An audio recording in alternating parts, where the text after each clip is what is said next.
મને જાણવા મળ્યું છે રાજુ કરપડાએ આમ આદમી પાર્ટીના તમામ પદ પરથી રાજીનામું આપી દીધું છે। કઈ રીતના આંદોલનને દબાવી દેવું, આંદોલનને તોડી દેવું, એ જ નીતિનો ઉપયોગ એમણે આ વખતે રાજુભાઈ કરપડા પર પણ કર્યો છે। ગુજરાતની આ ભાજપ સરકારે મને અને રાજુભાઈને અને બીજા અન્ય નિર્દોષ ખેડૂતોને ષડયંત્ર કરી અને 108 દિવસ સુધી અમને જેલમાં ગોધી રાખ્યા, ખોટી રીતે અમને જેલમાં નાખ્યા। અમારી ઉપર પ્રેશર બનાવવામાં પણ આ ભાજપની સરકારે કંઈ બાકી ન રાખ્યું। બીજેપીની આ પ્રેશર ટેકનિકના કારણે ક્યાંક અને ક્યાંક રાજુભાઈએ રાજીનામું આપ્યું। આમ આદમી પાર્ટીના દિગ્ગજ કહેવાતા એવા નેતા રાજુ કરપડાએ આમ આદમી પાર્ટીના તમામ પદો પરથી રાજીનામું આપી દીધું છે।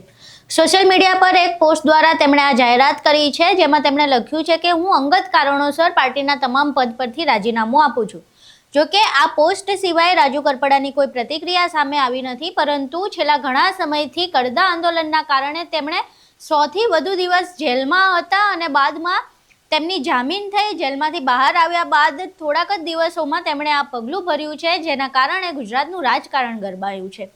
હજુ સુધી રાજુ કરપડાની તો કોઈ પ્રતિક્રિયા સામે આવી નથી, પરંતુ આમ આદમી પાર્ટીના અન્ય નેતાઓની પ્રતિક્રિયા સામે આવી છે, જેમાં ચૈતર વસાવા અને પ્રવીણ રામની પ્રતિક્રિયા સામે આવી છે। આ બંને આપ નેતાઓનું કહેવું છે કે તેમણે કડદા આંદોલનમાં ખૂબ જ પ્રખર રીતે ખેડૂતોનો અવાજ ઉઠાવ્યો હતો, જે સરકારને નહોતું ગમ્યું અને તેમણે ભાજપ પર પ્રહાર કર્યા છે। તેમણે કહ્યું છે કે આ રીતે કોઈ નેતા જે આંદોલન કરે તેમને દબાવવાના અને આંદોલનને ડામવાના પ્રયાસ કરવામાં આવી રહ્યા છે। અહીં જુઓ આમ આદમી પાર્ટીના નેતા પ્રવીણ રામ અને ચૈતર વસાવાએ ભાજપ પર પ્રહાર કરતા રાજુ કરપડાના રાજીનામા વિશે શું પ્રતિક્રિયા આપી। સમાચારના માધ્યમથી મને જાણવા મળ્યું છે રાજુ કરપડાએ આમ આદમી પાર્ટીના તમામ પદ પરથી રાજીનામું આપી દીધું છે।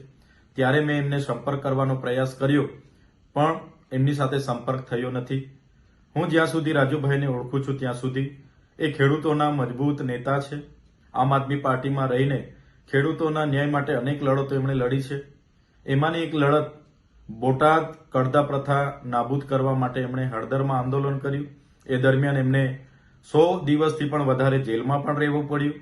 ત્યારે આ ભાજપ સરકારની નીતિ રહી છે, કોઈ પણ વિપક્ષના નેતાને ડરાવવાનું, ધમકાવવાનું, દબાવીને કઈ રીતના એમના તરફે લઈ જવું, કઈ રીતના આંદોલનને દબાવી દેવું, આંદોલનને તોડી દેવું, એ જ નીતિનો ઉપયોગ એમણે આ વખતે રાજુભાઈ કરપડા પર પણ કર્યો છે। જેના વશ થઈને રાજુભાઈ કરપડાએ રાજીનામું ધર્યું હશે એવું મને લાગી રહ્યું છે। જે પ્રકારે આમ આદમી પાર્ટીએ પૂરા ગુજરાતમાં ખેડૂતોની સાથે રહીને જે લડત આખી ઊભી કરી છે, એ લડત આજે પણ આમ આદમી પાર્ટી લડે છે અને આવનારા દિવસોમાં પણ લડવા માટે આમ આદમી પાર્ટી કટિબદ્ધ છે।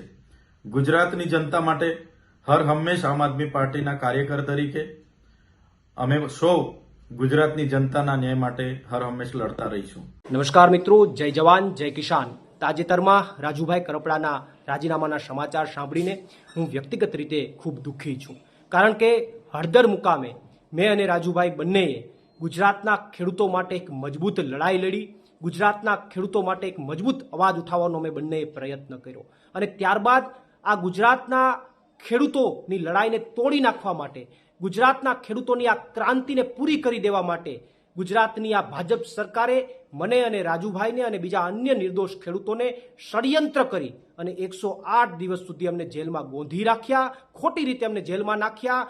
જેલમાં પણ આ ભાજપની સરકારે અમને યાતનાઓ આપવામાં કંઈ બાકી ન રાખ્યું, અમને હેરાન કરવામાં કંઈ બાકી ન રાખ્યા, અમારી ઉપર પ્રેશર બનાવવામાં પણ આ ભાજપની સરકારે કંઈ બાકી ન રાખ્યું અને એટલા માટે મને શંકા છે કે બીજેપીની આ પ્રેશર ટેકનિકના કારણે ક્યાંક અને ક્યાંક રાજુભાઈએ રાજીનામું આપ્યું હોય એવી મને શંકા છે। પરંતુ હજુ પણ અમારા પાર્ટીના તમામ નેતાઓ અને મારે પણ રાજુભાઈ કરપડા સાથે વાત થઈ નથી। અમે એમની સાથે જ્યારે વાત કરીશું ત્યારે અમને ચોક્કસથી યોગ્ય કારણ જાણવા મળશે અને જ્યારે યોગ્ય કારણ જાણવા મળશે ત્યારે ચોક્કસથી અમે ગુજરાતની જનતા સામે એ યોગ્ય કારણ મૂકીશું। આભાર। પ્રવીણ રામ, પ્રદેશ ફ્રન્ટલ અધ્યક્ષ, આમ આદમી પાર્ટી।